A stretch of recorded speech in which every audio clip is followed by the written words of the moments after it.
Chapter 2. Arrival. The beginning. Okay, let's see.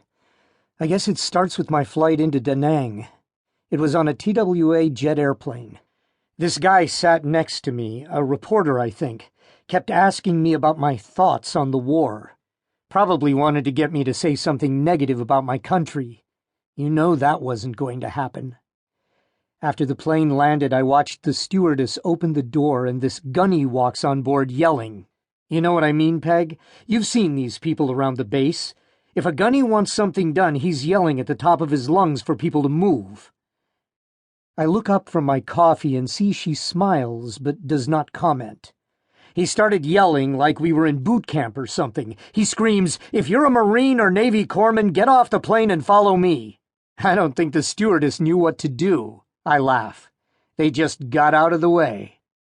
As my story continued, I begin to feel my body, my world, return to that fatal day when I arrived in Vietnam.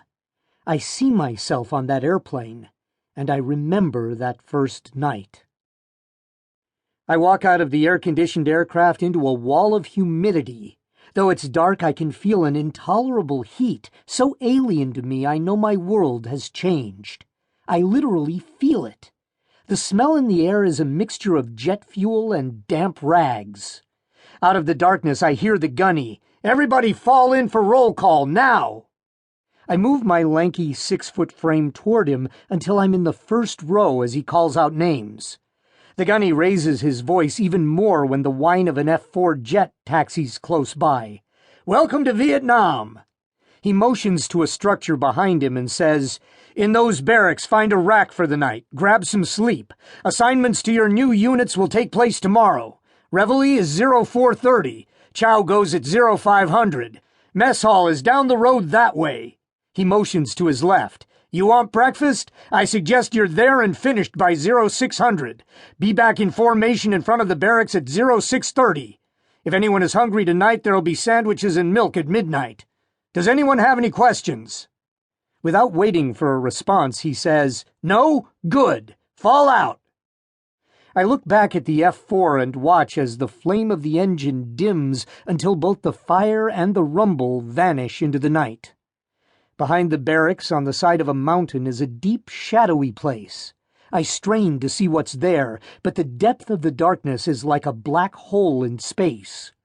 My eyes look up until I see the top of the mountain against a sky lit by moonlight. The smell of jet fumes disappear. Only the scent of damp rags remains. I feel queasy from the terrible odor, but I know eventually I will get used to it. The barracks has one large squad bay with multiple bunk beds in 3 lines. At the foot of each bunk is a neatly folded bedsheet and brown blanket.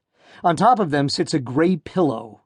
I find an open rack near a side door next to a window with a view of the darkened sky.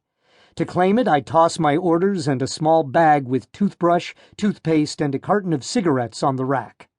I head out the back door for an overdue cigarette.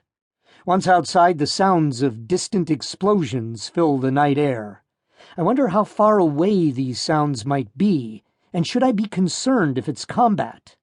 Other Marines join me outside and begin to light up cigarettes.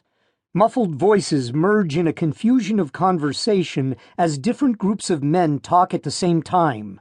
Straight ahead, a few hundred yards from us, is the mountain I saw earlier. At the top, shadowy figures of people move around. A sudden bright light flashes at the top of the mountain, followed by the roar of an explosion. The troops are jittery, and everyone looks to one another in hopes someone knows what just happened. We wonder aloud, are we under attack?